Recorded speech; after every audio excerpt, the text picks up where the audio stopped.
Hi,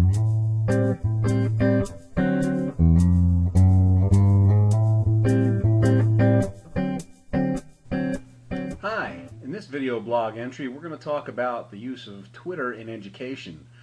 This week I came across this study on the internet and I'm blogging about it, talking about it a bit.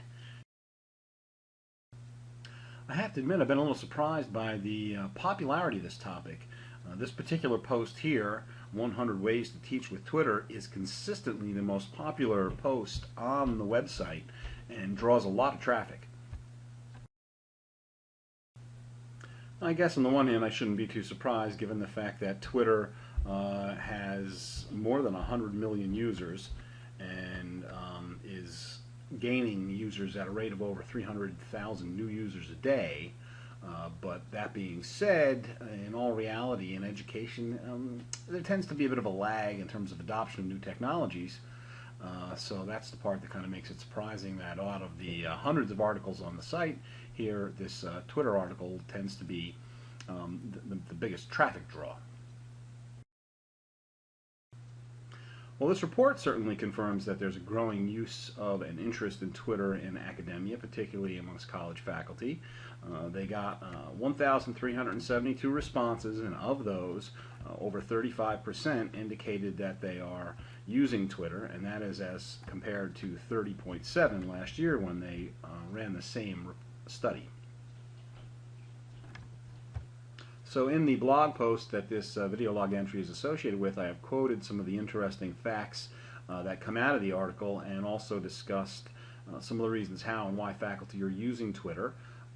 The two big reasons faculty are using Twitter are to share information with peers and as a real-time news source. On the contrary, in the classroom, using it as a learning tool is not as popular, but there are over a third of the entrants have used it in some form in the classroom, and that's growing. And a little more than half said they have not used it to communicate with students.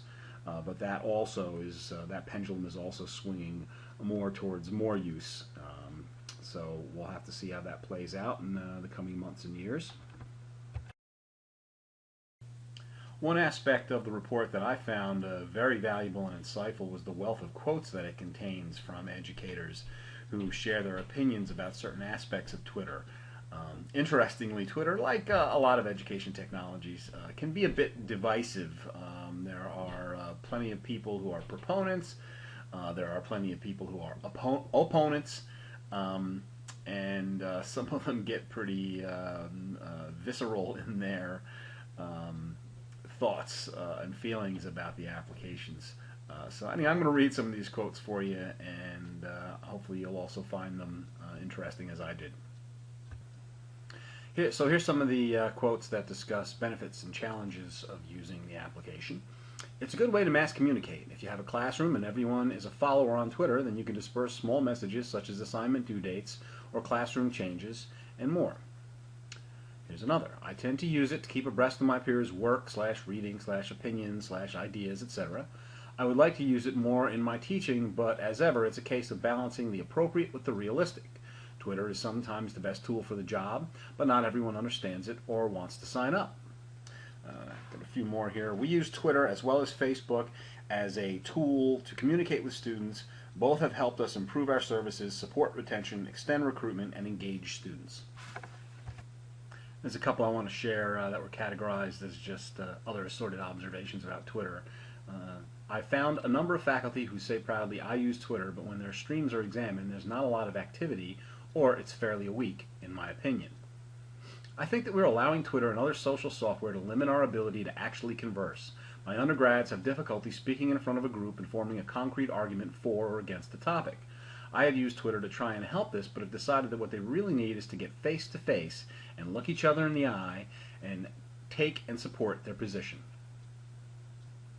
And then last, a few of the comments categorized under the heading of concern that it creates poor writing skills or has little educational value. So as you can see here, too superficial, too instantaneous, leaves no time or space for reflection. Colossal waste of time, just distracts students from what they should be doing, learning. Like texting, it encourages poor grammar and atrocious spelling. And as you can see, the list goes on. Now, of course, there's really some validity to all of these statements on some level, but at the same time, hopefully people just keep an open mind and realize that these tools are just tools.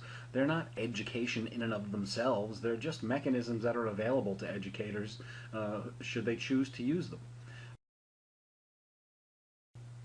All right, well, that about wraps it up for this post.